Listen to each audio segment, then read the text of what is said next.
വിശുദ്ധരോടൊപ്പം March 26 വിശുദ്ധ ലൂഡ്ഗർ. ഇന്ന് ജർമ്മനിയുടെ ഒരു ഭാഗമായ ഫ്രീസ്ലാൻഡിൽ 743 ലൂഡ്ഗർ ജനിച്ചു.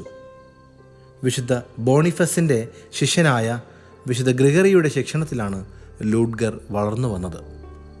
ഭക്താഭ്യാസങ്ങളിലും വിശുദ്ധ ഗ്രന്ഥ പഠനത്തിലും സഭാപിതാക്കന്മാരുടെ കൃതികൾ പാരായണം ചെയ്യുന്നതിലുമായിരുന്നു യുവാവായ ലൂഡ്ഗറിൻ്റെ ശ്രദ്ധ.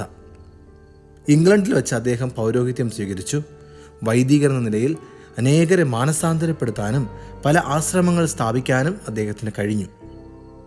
802 അദ്ദേഹം മെത്രാനായി. മെത്രാനായ ശേഷവും ഉപവാസവും ജാഗരണ പ്രാർത്ഥനയും നടത്തുന്നതിനൊപ്പം പ്രായശ്ചിത്തത്തിൻ്റെ ഭാഗമായി രോമവസ്ത്രം ധരിക്കുകയും ചെയ്തിരുന്നു.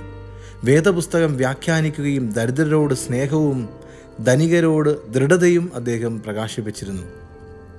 പ്രാർത്ഥനയുടെയും തിരുക്കർമ്മങ്ങളുടെയും സമയത്ത് പ്രത്യേക ശ്രദ്ധ വേണമെന്ന് അദ്ദേഹത്തിന് നിർബന്ധമുണ്ടായിരുന്നു. പ്രാർത്ഥനാ സമയത്ത് മറ്റു കാര്യങ്ങളിൽ തലയിടുന്ന വൈദികരെ അദ്ദേഹം ശാസിക്കുമായിരുന്നു.